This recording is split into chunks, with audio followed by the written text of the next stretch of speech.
لله والصلاة والسلام على من لا نبي بعده أما بعد فأعوذ بالله من الشيطان الرجيم بسم الله الرحمن الرحيم وما آتاكم الرسول فخذوه وما نهاكم عنه فانتهوا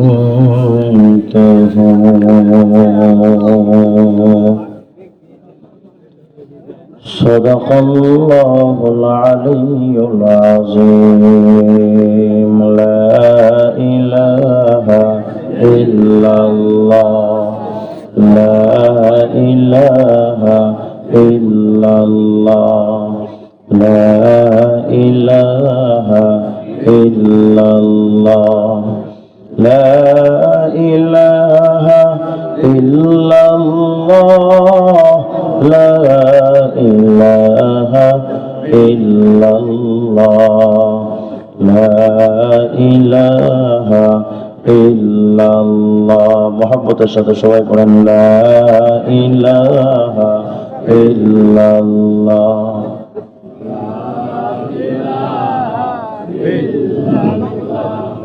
لا إله إلا الله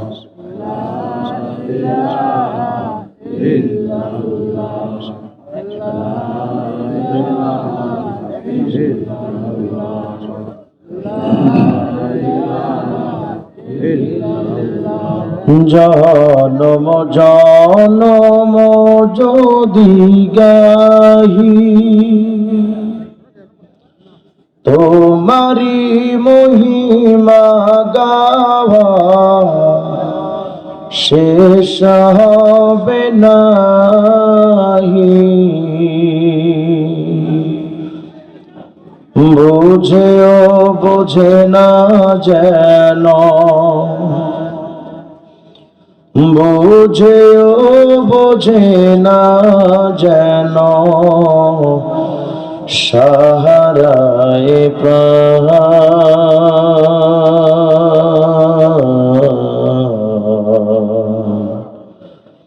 তুমি রহমান তুমি মেহেরবান অন্ধ গাহে না শুধু তোমার গুণগান বুঝেও বোঝে না তবু শান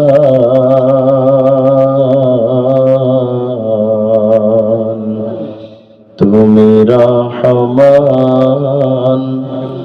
তুমি মেহেরবান সবাই গলা ছেড়ে কণ্ঠ ছেড়ে আওয়াজ করে সমবেত কণ্ঠে উচ্চ আওয়াজে একসাথে বলেন আল্লাহু আকবার আল্লাহু আকবার দুরূদ শরীফ পড়ি আল্লাহুম্মা সাল্লি আলা মুহাম্মাদ ওয়া আলা আলি মুহাম্মাদ কামা সাল্লাইতা আলা ইব্রাহিম ওয়া আলা আলি ইব্রাহিম ইন্নাকা হামিদুম মাজিদ আল্লাহুম্মা বারিক আলা মুহাম্মাদ ওয়া আলা আলি মুহাম্মাদ كما باركت على إبراهيم وعلى آل إبراهيم إنك حميد مجيد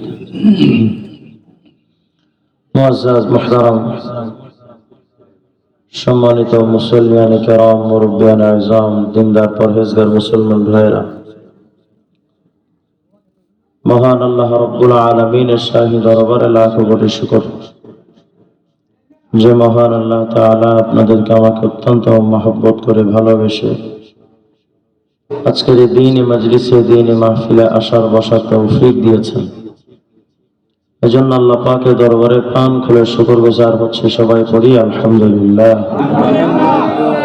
যারা আমরা এখানে আসতে পেরেছি আমরা বড় ভাগ্যবান যে আল্লাহ পাক এমন একটা দ্বীনি মজলিসে আমাদেরকে এনেছেন। যদিও রাত একটু গভীর হয়ে গেছে, একটা দিন একটু কষ্ট করলে আশা করি অনেক বড় ক্ষতি হয়ে যাবে না ইনশাআল্লাহ।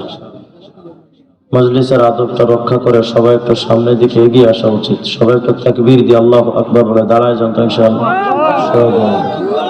সবাই দাঁড়ান দাঁড়ান ইনশাআল্লাহ। সবাই দাঁড়ান, সবাই সামনে এসে খালি জায়গা পূরণ করে বসে কাছাকাছি বসে সবাই বসে আওয়াজ দিয়ে বলেন আল্লাহু আকবার। আরো জোরে বলেন আল্লাহু আকবার। আমরা গোলাম কার? আল্লাহ। আমাদেরকে জীবন্ত রাখেন কে? আল্লাহ। মৃত্যু দান করেন কে? আল্লাহ। ফাঁসিতে ঝুলানোর আগে প্রাণ ভিক্ষা দেওয়ার মালিক কে? আল্লাহ। সন্তান দেওয়ার মালিক আল্লাহ। সাতবক জমিন আসমানের একচ্ছত্র মালিক একমাত্র কে? সে আল্লাহ তাআলা অত্যন্ত মেহেরবানি করে আমাদেরকে এখানে এনেছেন। মুআজ্জাজ হাজিরিন, অত্যন্ত দামি মজলিস, মজলিসের গুরুত্ব রক্ষা করে বসা উচিত। পবিত্র কালামে পাক থেকে একটি আয়াত আমি আপনাদের সামনে তিলাওয়াত করেছি। আল্লাহ তাআলা যদি চান আয়াতকে সামনে রেখে কিছু আহাদিস নববিয়া সামনে এনে একটি সারাংশ আলোচনা আপনাদের জিহনে দেওয়ার চেষ্টা করব ইনশাআল্লাহ। অগ্রিম আমি বলে নিচ্ছি, আমার এখানে আস্তে আস্তে তো দেরি হয়ে গেছে। আপনারা যারা ম্যাপ চালাতে জানেন তারা পরীক্ষাও করতে পারেন। কাঁচপুর থেকে পুরা রূপসী পর্যন্ত পুরাটা জানেন। আমি তো ওদিক থেকে আসছি। আমার কাঁচপুর থেকে রূপসী পর্যন্ত আসতে ফুল 1 ঘন্টা টাইম লেগেছে।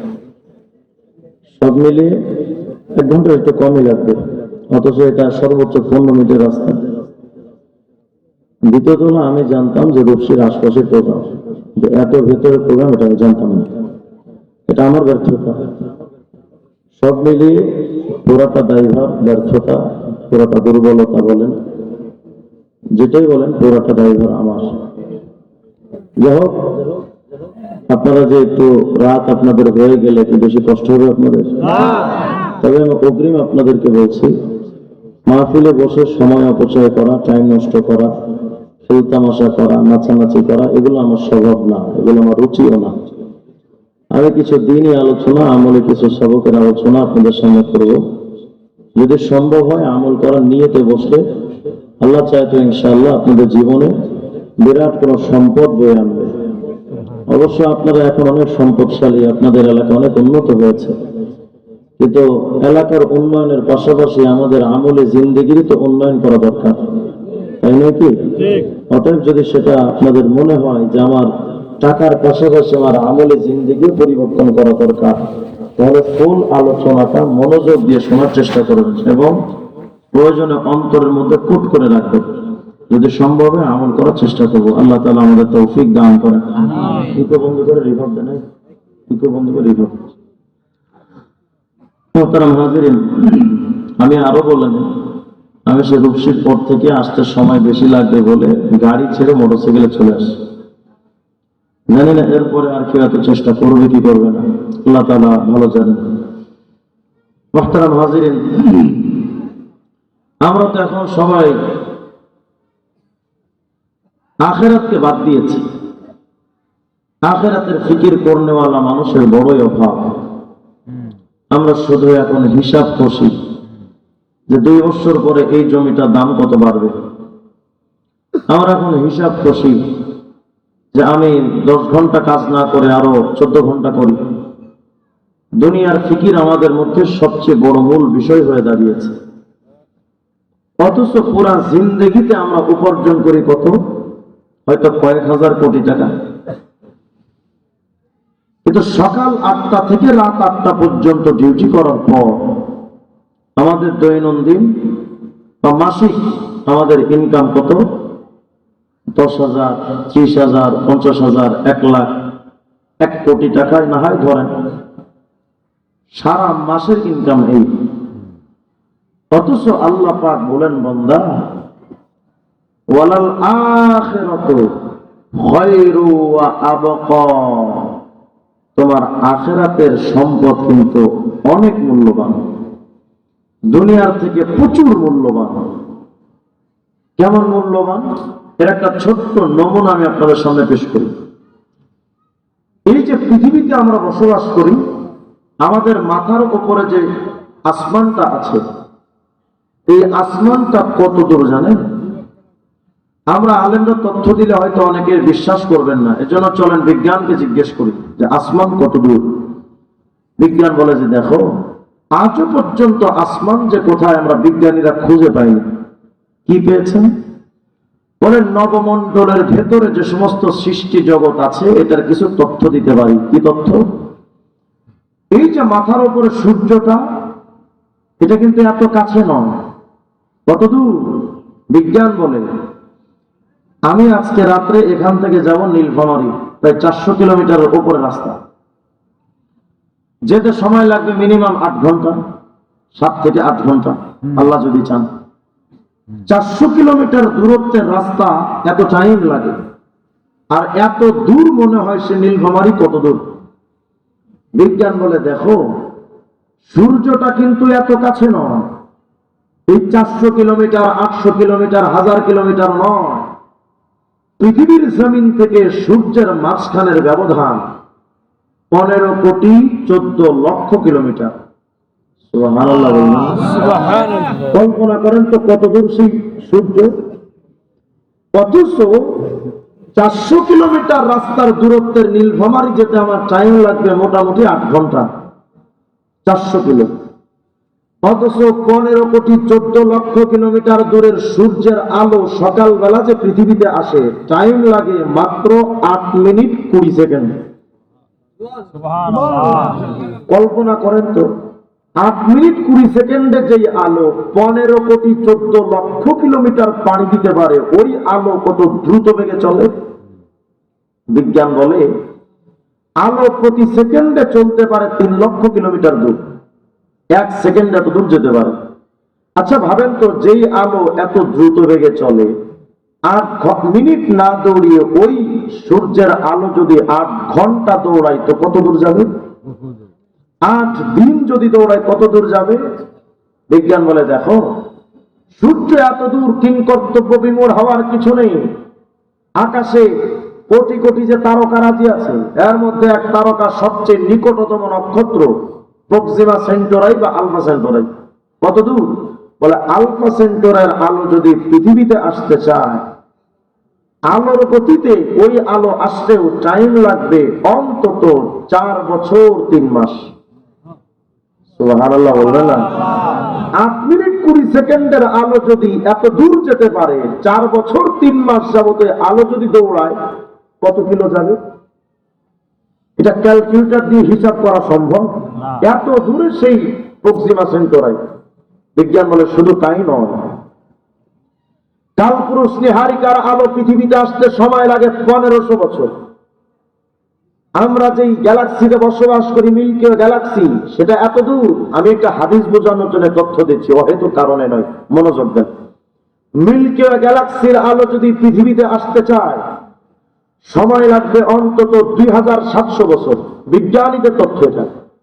মেসি 87 এর কেন্দ্রে অবস্থিত গহ্বরের নাম কৃষ্ণ বিবর বা ব্ল্যাক হোল। কত দূর? বলে ব্ল্যাক হোলের আলো যদি পৃথিবীতে আসতে চায়, সময় লাগবে 27,000 বছর। কত দূর? আকাশে কোটি কোটি গ্যালাক্সি আছে, এর মধ্যে এক গ্যালাক্সির নাম অ্যান্ড্রোমিডা। অ্যান্ড্রোমিডার আলো যদি পৃথিবীতে পৌঁছতে চায়, সময় লাগবে অন্তত 900 কোটি, অন্তত 25 লক্ষ বছর। ভাবেন, 8 মিনিট 20 সেকেন্ডের আলো যদি এত দূর যেতে পারে, 25 লক্ষ বছর ওই আলো যদি দৌড়ায় তো কত কিলো হবে সেটা? এখনো কিন্তু প্রথম আসমানে যায়নি, আসমানে এত দূর এখনো যায়নি।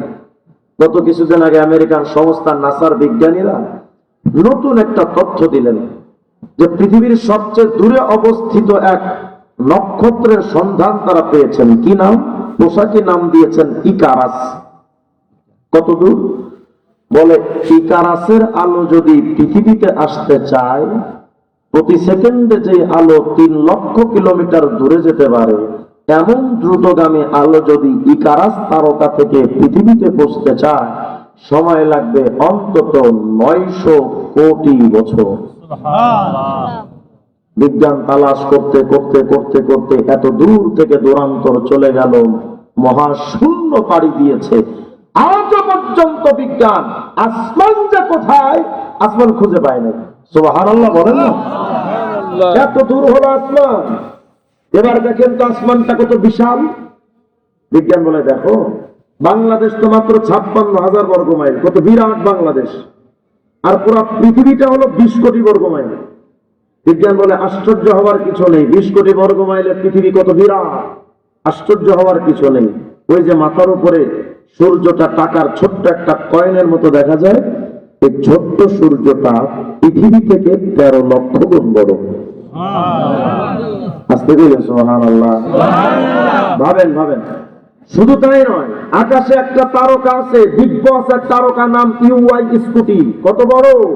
বলে পৃথিবীর চাইতে 13 লক্ষ গুণ বড় যে সূর্য, ওই সূর্যের চাইতেও 500 কোটি গুণ বড় ওই তারকা।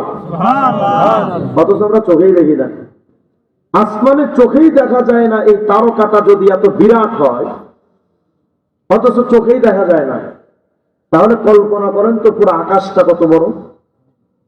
আল্লাহু আকবার। এত বিরাট আকাশ আর এত দূর আকাশ, বোঝাতে চাচ্ছি, একটু কল্পনা করেন, জমিন থেকে আসমান এত দূর আর এত বিরাট আকাশ, তো দৈর্ঘ্য আর প্রস্থ মেলানোর পর আসমান আর জমিনের মাঝখানের যে খালি জায়গা, ভাবেন তো কত বড় হতে পারে। এই তথ্যটা কেন দিলাম এবার শোনেন। সরওয়ারে দো আলম বিশ্বনবী মুহাম্মদ রাসূলুল্লাহ সাল্লাল্লাহু আলাইহি ওয়াসাল্লাম বলেন, আল জামিউ সগীর লিসসুয়ুতি 4619 নম্বর হাদিসের মধ্যে পয়গম্বর আরবি বলেন, উম্মতের দল, জমিন থেকে আসমানটা যত দূর আর মাঝখানে যত বিরাট এই খালি জায়গা, ওয়াল্লাহু আকবার তামলাউ মা বাইনাস সামাই ওয়াল আরদ। নবী আমার বলেন, আমার কোন উম্মত যদি তার জবানটা দিয়া 1 সেকেন্ড সময় নিয়া শুধু একটা বার আল্লাহু আকবার যদি কয়, নবী আমার বলেন, ওই একবার আল্লাহু আকবার কইবা, জমিন আসমানের মাঝের টোটাল এই খালি জায়গাটা নেকি দ্বারা ভরে যায়। বলেন আল্লাহু আকবার। আবার বলেন আল্লাহু আকবার। মুহাব্বত করে বলেন তো আল্লাহু আকবার। আল্লাহর নবী বলেন, শুধু তাই নয়, ফাতহুল কাদির লিশাওকানি খন্ড পৃষ্ঠা 17, নবী আমার বলেন, লাউ আন্না দুনিয়া কুল্লাহা বিহাদাফিরিহা ফি ইয়াদি রাজুলিন মিন উম্মতি সুম্মা ক্বালা আলহামদুলিল্লাহ লাকানাল হামদু আফযালা মিন যালিক। নবী আমার বলেন, শোনো রে উম্মতের দল, তুমি যদি ওই পূর্বাচল এলাকার পুরা আবাসিক প্রকল্পের মালিক যদি তুমি একলা হও, ঢাকার গুলশান, বনানী, যাত্রাবাড়ি, সায়েদাবাদ, পল্টন, গুলিস্তান টোটাল এরিয়ার মালিক যদি একা হও, শুধু তাই নয়, পুরা বাংলাদেশের টেকনাফ টু তেতুলিয়া, রূপসা থেকে পাথুরিয়া, সুন্দরবন টু বান্দরবন, টোটাল বাংলাদেশের মাটির মালিক যদি তুমি একলা কেউ হয়ে যাও, শুধু তাই নয়, নবীজি বোঝাতে চান, শোনো রে উম্মত, পেন্টাগন থেকে নিয়ে বিধানসভা, ওয়াশিংটন থেকে নিয়ে দিল্লির লালকেল্লা পর্যন্ত টোটাল এই ভূখণ্ডের মালিক যদি তুমি একলাই হও, আরবের 22টা রাষ্ট্রের মালিক যদি একা হও, আল্লাহর নবী বুঝাতে চান, শুনো পৃথিবীর এক প্রান্ত থেকে অপর প্রান্ত পর্যন্ত টোটাল পৃথিবীর ভূখণ্ডের জমিনের মালিক যদি তুমি একলা হও, শুধু জমিনের মালিক নয়, জমিনের নিচে যত সম্পত্তি আছে না কেন, স্বর্ণের খনি, রূপার খনি, হীরার খনি, ডায়মন্ডের খনি, তেলের খনি, গ্যাসের খনি বা কয়লার খনি, সমস্ত খনিজ পদার্থের মালিক যদি তুমি একা হও, শুধু তাই নয়, জমিনের উপরে যত গাড়ি বাড়ি মিল কলকারখানা, যত টাকা, যত রুপি, যত রিয়াল বা দিনার বা দিরহাম, যত ডলার, এক কথাই নবী আমার বলেন, শুনো, পুরা পৃথিবীর মালিক যদি তুমি একলাই হও, এই পুরা পৃথিবীটা বিক্রি করলে যত দাম, একবার আলহামদুলিল্লাহ বললে তার চাইতে বেশি মূল্যবান। আলহামদুলিল্লাহ, আবার বলেন আলহামদুলিল্লাহ। মনোযোগ যদি থাকে তো মুমিন জবাব দেন। জমিন আসমানের মাঝের টোটালি, জমিন আসমানের মাঝের পুরাই খালি জায়গাটা নেকি দ্বারা ভরে যাবে, যেন কি বললে, বলে না কি বললে, দুনিয়া বিক্রি করা চাইতে মূল্যবান নেকি হবে, কি বললে, বলেন সুবহানাল্লাহ। আল্লাহর নবী শুধু তাই না, আল্লাহর নবীর আপন চাচাতো ভাই রাইসুল মুফাসসিরিন হযরত আব্দুল্লাহ ইবনে আব্বাস রাদিয়াল্লাহু আনহুমা বলেন, এই দুনিয়ার মানুষ শুনো, গিলাজু কুল্লি আরদিন 500 আম ওয়া বাইনা কুল্লি আরদিন ইলা আরদিন 500 আম ওয়া গিলাজু কুল্লি সামাইন 500 আম ওয়া বাইনা কুল্লি সামাইন ইলা সামাইন 500 আম। ইবনে আব্বাস বলেন, শোনো, জমিন থেকে আসমানটা যত দূর আর যত বড়, ওই আসমানের ছাদ আবার এমন সমপরিমাণ মোটা। আল্লাহু আকবার। এই জমিনে বসে আছি, জমিনটাও নিচে এত মোটা। হযরত আব্দুল্লাহ ইবনে আব্বাস বলেন, এক তরফ জমিন, আসমানটা যত বড়, আল্লাহ পাকের 7টা জমিন এমন মোটা, 7টা আসমান এমন মোটা, 7টা জমিন তো আসমান, আসমান তো জমিন, এমন খালি জায়গা। মুমিন রে কও, একটা বক জমিন আসমান যদি এত বড় হয়, 7টা বক জমিন আসমান ভাবেন তো কত বিশাল। আল্লাহু আকবার। কিন্তু নবী একটা সুসংবাদ দিয়েছেন, শুনলে খুশি হয়ে যাবে। আল মুস্তাদরাক আলা সহিহাইন লিল হাকিম 155 নম্বর হাদিস, নবী আবার বলেন, জানো রে, فإن السماوات والأرض وما فيهن لو وضعت في كفة الميزان ووضعت لا إله إلا الله في الكفة الأخرى كانت أرجح منهما। নবী আমার বলেন, শোনো রে, 7টা বক জমিন আসমানটা যত বড় হোক না কেন, এবং 7টা বক জমিন আসমানের মাঝখানে যা কিছু আছে না কেন, সব কিছুকে একত্রিত কইরা মিজানের একটা পাল্লাই যদি ঢোকায়া দাও, আর জবান দিয়া যদি শুধু একটা বার কালেমা তাইয়্যিবা লা ইলাহা ইল্লাল্লাহ, এই কালেমাটা যদি একটা বার বলে, ওই একবার কালেমার জিকিরের নেকিটা যদি মিজানের আরেকটা পাল্লাই রাখা হয়, 7টা বক জমিন আসমানের পাল্লাটা হালকা, তোমার একবার কালেমার জিকিরের নেকির পাল্লাটা ভারী হয়ে যায়। বলেন না মহব্বতে, লা ইলাহা ইল্লাল্লাহ, লা ইলাহা ইল্লাল্লাহ, লা ইলাহা ইল্লাল্লাহ, লা ইলাহা ইল্লাল্লাহ। আওয়াজ দিয়ে বলেন আল্লাহু আকবার। মনোযোগ দিয়ে জবাব দেন তো, জমিন আসমানের মাঝের টোটালি খালি জায়গাটা নেকি দ্বারা ভরে যাবে যেন কি বললে? বলেন না ওরা দুনিয়া বিক্রি করার চাইতে মূল্যবান নেকি হবে কি বললে? বলেন। আমি বারবার জিজ্ঞেস করছি যে কষ্ট হচ্ছে আপনাদের? এটাকে মাহফিল না মনে করে একটা ক্লাস মনে করি আমরা, না ইনশাল্লাহ? আমরা একটা ক্লাসে বসছি, আশা করি মুখস্থ করে বাসায় যাওয়া যাবে। আর যদি গতানুগতিক মাহফিলের মতো মনে করেন, এক কান দিয়ে শুনবেন আর এক কান দিয়ে বের হয়ে যাবে, কোনো লাভ হবে না। বলেন জমিন আসমানের মাঝের টোটালি খালি জায়গাটা নেকি দ্বারা ভরে যাবে যেন কি বললে? ওরা দুনিয়া বিক্রি করার চাইতে মূল্যবান নেকি হবে কি বললে? 7 তবক জমিন আসমানের চাইতে ভারী নেকি হবে কোন কালেমার জিকিরে? এ তো 7 তবক জমিন আসমানের হিসাব দিলাম। এবার চলেন তো দেখি মিজানের পাল্লা কত বড়। মোটামুটি আপনার দোকানের পাল্লার মতো, এত বড়, এত ছোট নয়। ইবনে রাজব হাম্বলি রাহিমাহুল্লাহর কিতাব জামিউল উলুম আল হিকাম খণ্ড 2 পৃষ্ঠা 18, আল্লাহর নবীর সাহাবী হযরত সালমান আল ফারসি রাদিয়াল্লাহু আনহু বলেন, এই দুনিয়ার মানুষ শুনো,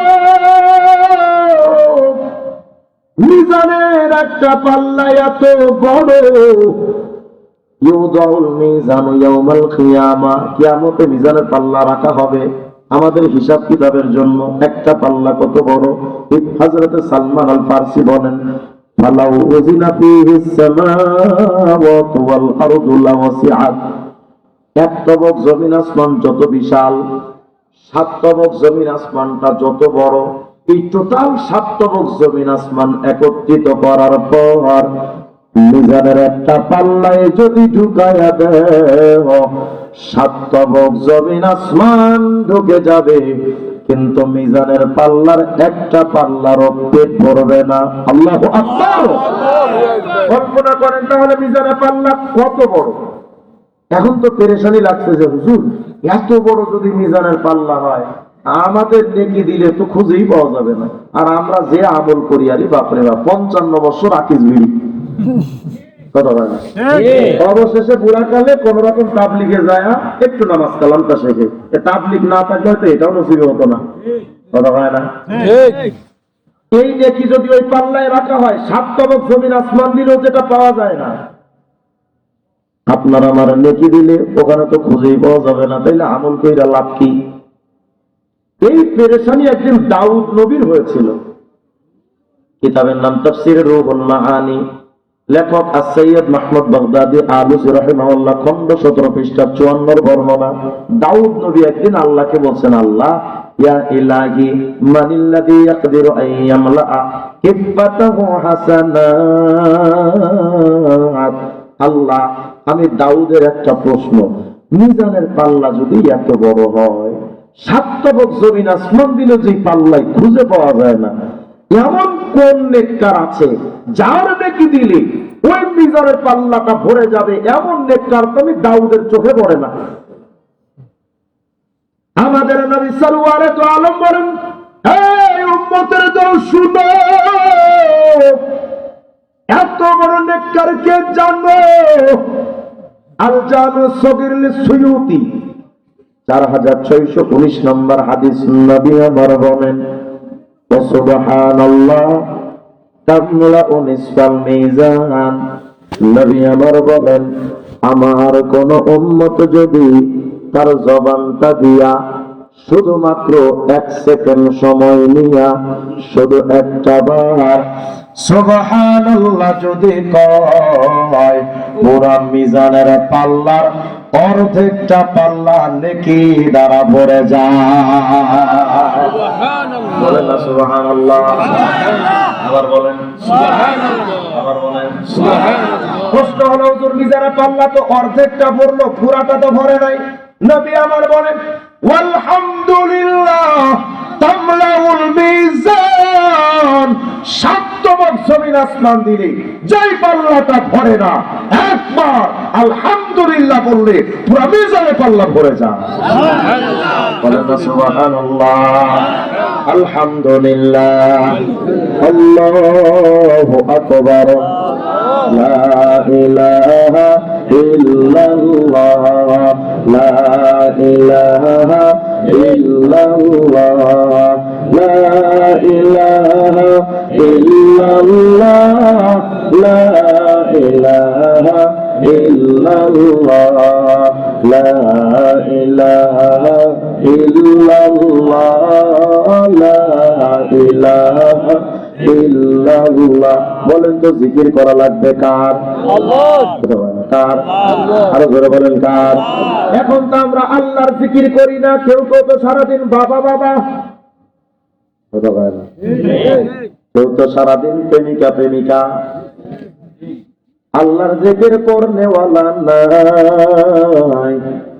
এখন দেখা যায় তসবিহ দানা হাতে নাই কারা? ওই তবলিগ করে যারা। তসবিহ দানা হাতে নাই কারা? ওই জরমনাওয়ালারা, পূজানিওয়ালারা। তাছাড়া সাধারণত আমাদের হাতে তো এখন তসবির দানা পাওয়া যায় না। আমরা মনে মনে ভাবি এই জিকির আজকে আর ওই তবলিগ ওয়ালা আর জরমনাওয়ালাদের কাজ আনবো কাম না। না রে মুমিন না। আল্লাহ বলেন ইয়া আইয়ুহাল্লাযীনা আমানু যকুরুল্লাহ যিকরান কাসীরা, বেশি বেশি আল্লাহর জিকির কর। জিকির করার হুকুমটা কার? বলে না কার? এখন তো আমরা আল্লাহর জিকির করি না, সকাল তো সন্ধ্যা সারাদিন শুধু দুনিয়া দুনিয়া দুনিয়া, আল্লাহর জিকির করনেওয়ালা পাওয়া যায় না। মনোযোগ যদি থাকে তো মুমিন জবাব দেন। জমিন আসমানের মাঝে টোটালি খালি জায়গাটা নেকি দ্বারা ভরে যাবে। কি বললে? ওরা দুনিয়া বিক্রি করার চাইতে মূল্যবান নেকি হবে যেন। কি বললে? সাতটাবক জমিন আসমানের চাইতে ভারী নেকি হবে কোন কালেমার জিকিরে? ওরা মিজানের পাল্লার অর্ধেকটা নেকি দ্বারা ভরে যাবে। কি বললে? ওরা মিজানের পাল্লাটা নেকি দ্বারা ভরে যাবে। বলেন কি বললে? এখন আর একটা প্রশ্ন, যে হুজুর তাও বুঝলাম, আপনি আমল দিলেন করলাম তো মিজানের পাল্লা নেকি দ্বারা ভরলো, কিন্তু হুজুর আমি তো এত ভালো মানুষ না, জীবনে আকাম কুকাম যা করেছি, কিয়ামতে যদি যায় দেখি আমার নেকির পাল্লাও ভরা আবার গুনার পাল্লাটাও ভরা, সেম টু সেম 50-50 সমান সমান, ফাকাইফা আদখুলুল জান্নাহ। এখন বলেন জান্নাতে যাবো কেমনে? জান্নাতে যেতে তো নেকির পাল্লা ভারী হওয়া লাগে, কিন্তু আমার তো সমান সমান, কেমনে যাব? তাফসিরে রাজের মধ্যে আল্লামা ফখরুদ্দিন রাজি খণ্ড 2 পৃষ্ঠা 125 মধ্যে জবাব দেন, এই মিয়া শোনো, জান্নাতে কেমনে যাইবা?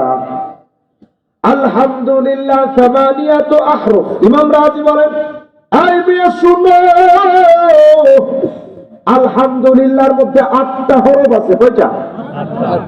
আলিফ লাম হা মিম দাল লাম লাম হা। বলেন তো কয়টা? ইমাম রাজি বলেন ওয়া আবওয়াবুল জান্নাতি সামানিয়া। আলহামদুলিল্লাহর হরফ যেমন 8টা, জান্নাতের দরজাও কিন্তু 8টা। আল্লাহু আকবার বলেন। ইমাম রাজি বলেন শোনো, ফামান ক্বালা হাযিহি সামানিয়া আন সাফা'i কলবিহি ইস্তাহাক্কা সামানিয়াতা আবওয়াবিল জান্নাহ। ইমাম রাজি বলেন শোনো, আল্লাহর কোন বান্দা যদি পরিষ্কার একটা অন্তর নিয়া ওই 8 হরফের আলহামদুলিল্লাহ একটা বার যদি কয়, জান্নাতের 8টা দরওয়াজা টাস টাস করে খুলে যায়।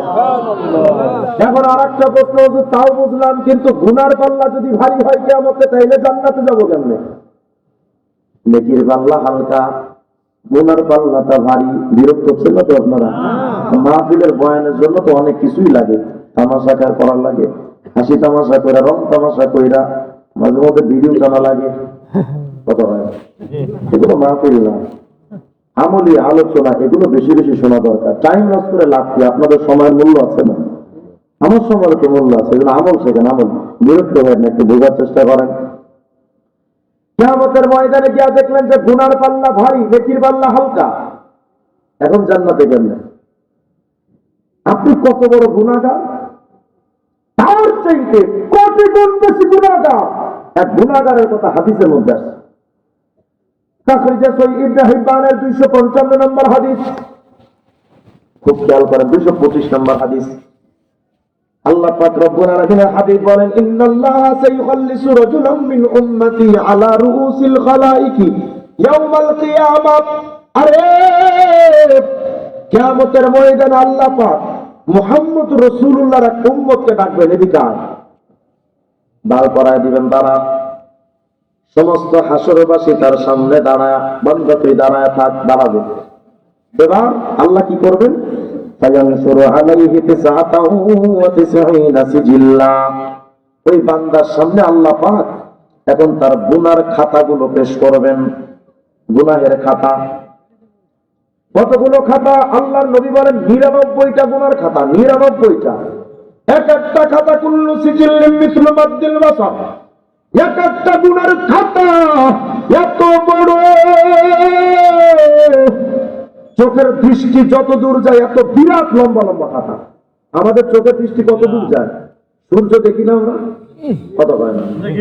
15 কোটি 14 লক্ষ কিলোমিটার দূরে সূর্য দেখি, তাহলে আমার দৃষ্টি কত দূরে যায়? আরো অনেক দূরে যায়। এত বিরাট লম্বা লম্বা হবে সেই বান্দার খাতা, মানে এত গুনাহ করছে সেই বান্দা। এত গুনাহ কি করা যায়? মিয়া সাহেব, আপনি যে দাড়িটা কাটেন, এক মুষ্টি থেকে সামান্য একটু ছোট করেন, 24 ঘন্টার প্রতিটা সেকেন্ডে আপনার আমল নামায় কবিরা গুনাহ লেখা হবে। প্রতিটা সেকেন্ডে নামাজ পড়েন, নামাজের সওয়াব হয়, কিন্তু দাড়ি কাটার গুনাহ হয়। তাহলে বলেন, যদি আপনি 30 বছর যদি দাড়ি কেটে থাকেন, ভাবেন তো আপনার গুনাহ আমল নামায় কত গুনাহ? ভাবা যায়? ওই বান্দার জিন্দেগিতে এত বিরাট লম্বা লম্বা গুনাহ, 99টা খাতা ভরপুর, শুধু গুনাহ আর গুনাহ। আল্লাহ বলবেন দাঁড়া। এবার তার সামনে এক এক করে শুধু গুনার খাতা পেশ করা হবে। এই ল, এই ল, এই ল, 99টা গুনার খাতা। বান্দা তাকায় দেখবে আজকে তো আর উপায় নাই। আল্লাহ এখন বলবেন, এই শোন, আতুনকিরু মিন হাদা শাইআ।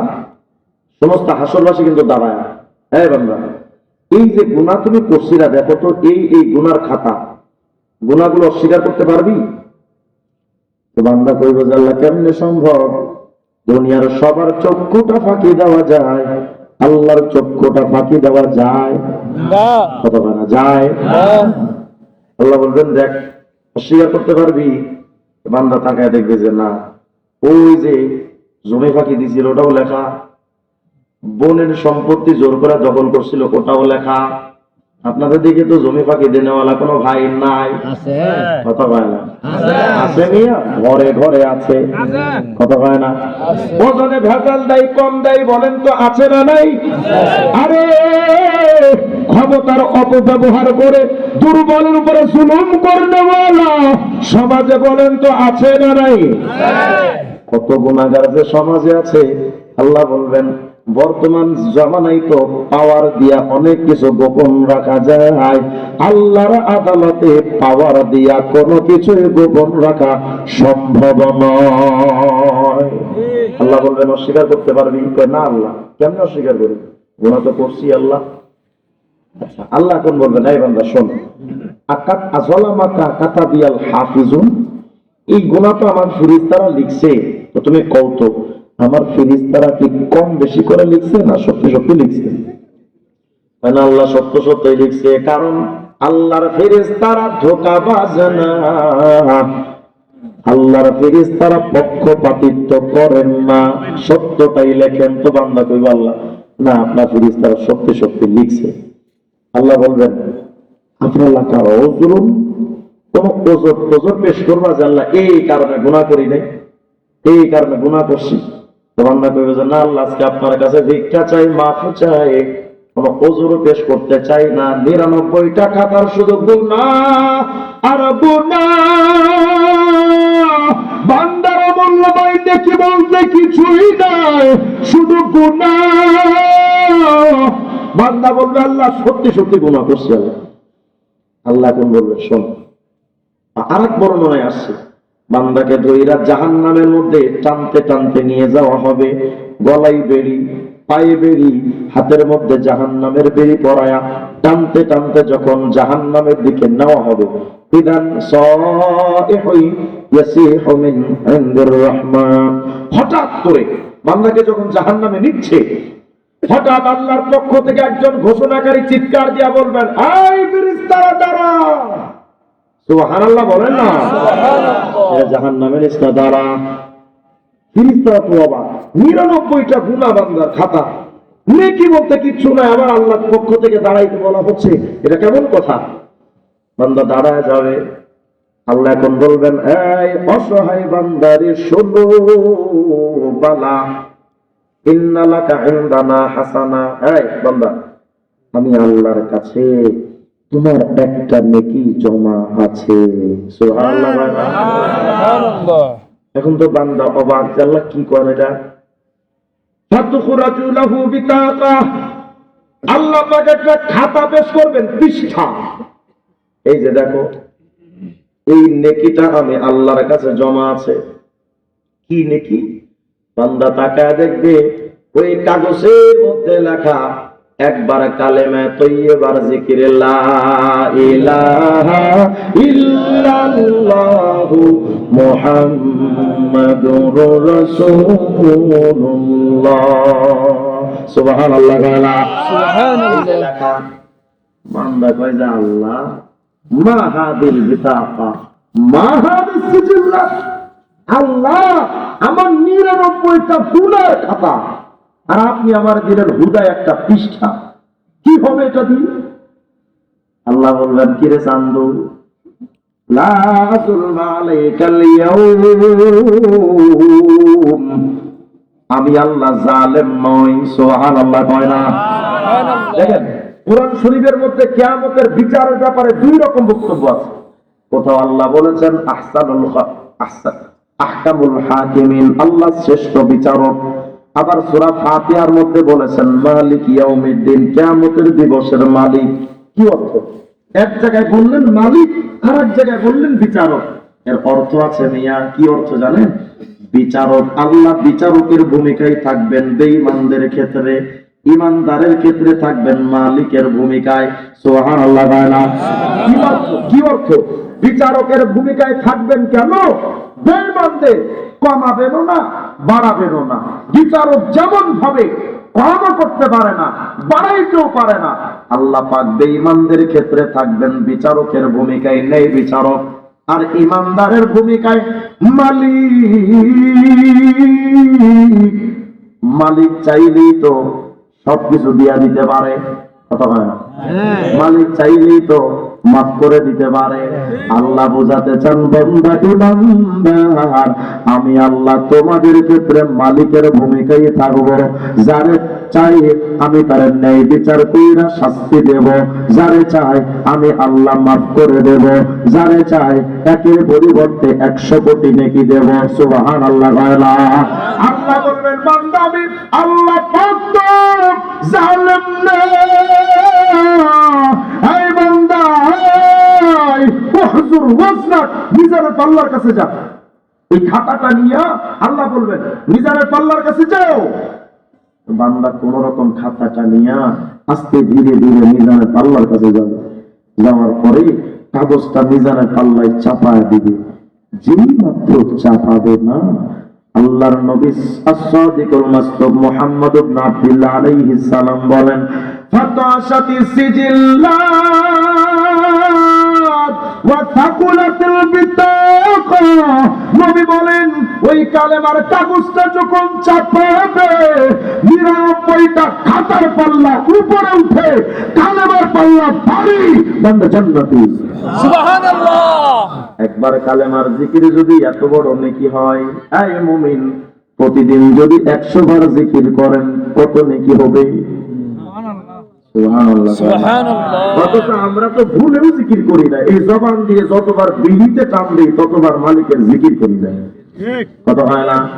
এই জবান দিয়ে যতটা মানুষকে গালি দেই ততবার মালিকের নামে জিকির করি না।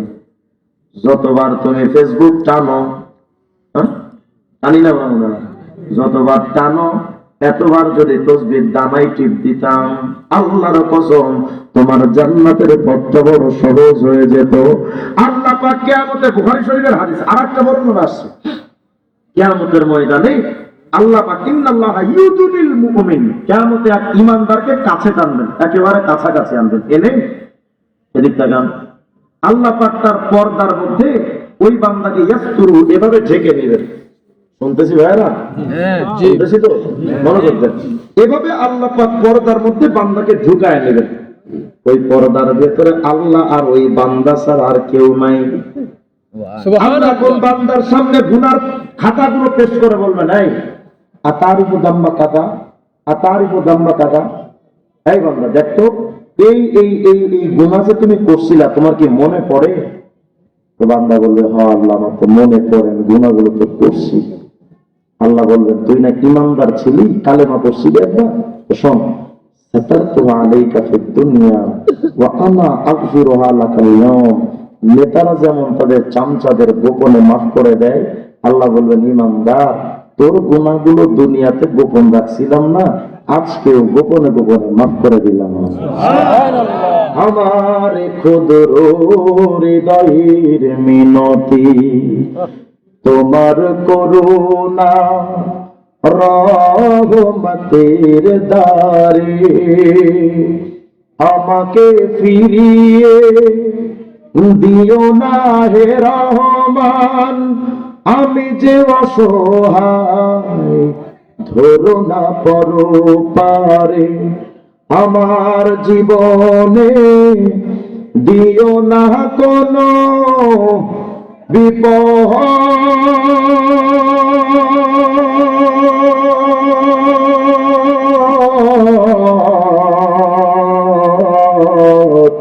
কিংবা দুঃখ কষ্ট গ্লানি, নিঃশ্বাসে নিঃশ্বাসে নিয়ামত পাই আমি, বিশ্বাসে তাই আমি না দেখে তোমায় মানি। সে মানা সামান্য কত ত্রুটি পূর্ণ তোমার মিজানে, মেকো না আমায় প্রভু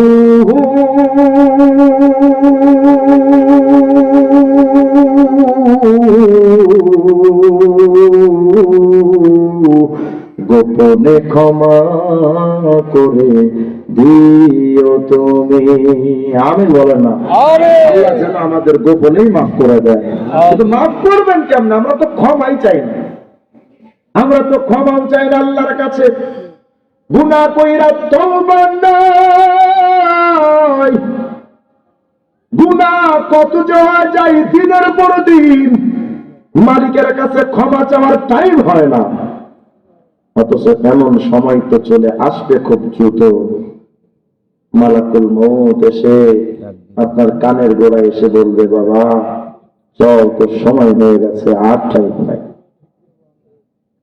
ভাইরা আজকে সবাই যখন বাড়ির দিকে যাবেন, যাওয়ার সময় কবরস্থান তো আশেপাশে তাই না, কবরস্থানের পাশে একটু যায় দাঁড়ায়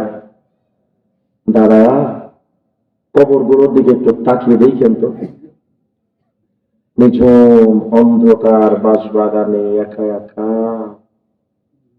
কত কাল ধরে কত লাশ পড়ে আছে,